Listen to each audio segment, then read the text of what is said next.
rien lire du tout, savoir en gros de quoi il retourne, et puis découvrir, justement, comme il le fait si bien avec les musiques témoins, la première émotion. Et là, j'ai des repères. Tout de suite, je me dis, tiens, ça me touche, ça, j'ai été surpris. Là, voilà, c'est là que commence le travail, en fait. Quand on a commencé dans le métier, ça n'existait pas. C'est venu tout doucement parce que la télé a imposé d'avoir des musiques témoins. Donc, la première fois, c'est Christian d'ailleurs qui m'avait proposé. Il avait mis du Youssou N'Dour, enfin, que des œuvres très connues et tout. Et c'est vrai que ça m'a un peu fait peur. J'étais jeune, je commençais. J'étais peut-être pas assez sûr de moi, certainement. En tout cas, j'ai refusé. Voilà, j'ai refusé même, je pense, 2 fois. Et après ça, c'est devenu la norme. Et maintenant, je dois avouer que c'est l'inverse. Maintenant, je trouve ça extrêmement bien. Parce que comme on n'a pas beaucoup de temps pour composer nos musiques, eh bien, la réflexion, elle est déjà là. Que va raconter le réalisateur? Parce que faire une musique, on nous propose un film sans image, très bien, si le film est très clair et parlant, certes, mais la musique, qu'est-ce qu'elle va amener? Elle est l'inconscient, comme tout le monde sait, le film. Donc, qu'est-ce qu'on peut amener de plus?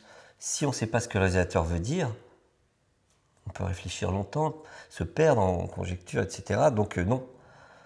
Moi, je trouve que c'est au contraire très intéressant parce que là, le propos est là, on sait ce que le réalisateur veut dire. Si on met la musique à tel endroit, c'est pas à tel endroit, donc c'est qu'on veut dire autre chose. Et quand on sait ce qu'on veut raconter, là, on peut se lâcher et faire de la musique. Réfléchir sur le film, certes, il faut en avoir le temps.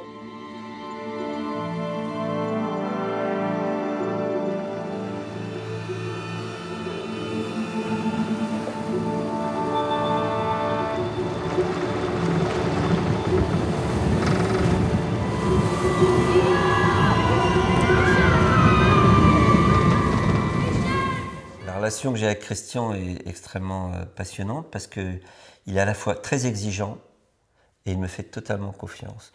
Donc ça veut dire que quand j'arrive sur un film, c'est avec lui que je travaille. Que la chaîne ait des attentes, on le voit régulièrement, et parfois des pressions énormes.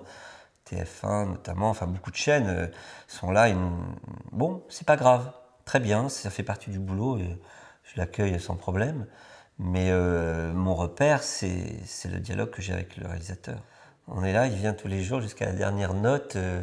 Il y a des maquettes, je fais des maquettes le plus éloquentes possible, en sachant qu'effectivement, tout va être après repassé avec des... Parce que moi, j'adore travailler avec des vrais musiciens, et je trouve que quand on parle d'émotion, il n'y a pas photo. N'oublions pas que souvent, même si la qualité est meilleure, on passe dans des haut-parleurs télé. Donc il faut se pencher sur l'essentiel, l'âme de la musique, qu'est-ce qu'on raconte, on fait de la musique, et qu'on puisse écouter aussi au-delà du film, bien sûr. Ça, c'est aussi un repère, enfin, tous mes collègues le savent. Si on fait une musique qui ne se tient pas toute seule, elle ne se tiendra pas sur le film.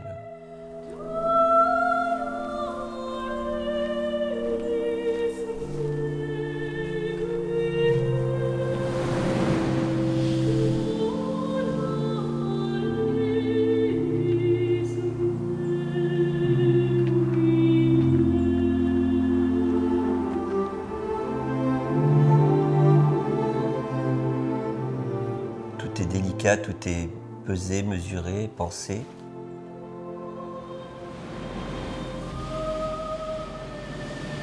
Quand je parle de Christian qui est exigeant, ben c'est un support aussi. Moi, je préfère qu'on me dise, mais fais-nous un truc génial, débrouille-toi, mais fais un truc super, je veux qu'on pleure, je veux qu'on soit ému, je veux qu'il se passe des choses. Voilà, si on me dit ça, là, je suis porté. Et si à côté de ça, on ne me donne pas d'argent, je vais dire, bon, il n'a rien à foutre. Hein. Et c'est souvent des petites sommes. Le système de la SACEM est pervers parce qu'à la fois, il permet d'avoir des subventions, mais personne ne les utilise. Parce que les producteurs, ils montent une boîte d'édition à côté, ils font revenir l'argent comme ça, et du coup, la musique ne coûte rien. Quand ils disent qu'ils mettent 10 000 euros, en fait, ils vont les récupérer.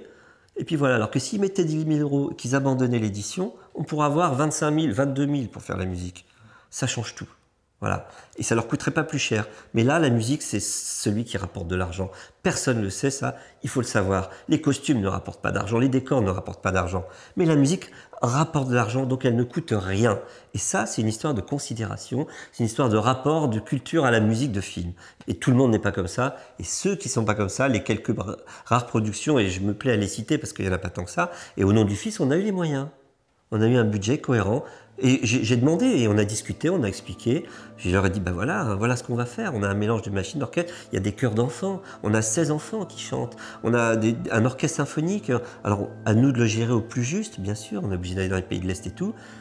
Mais bon, au final, voilà, il y a quelque chose qui est là et ça vaut le coup, quoi. Et ça coûte près pas plus cher.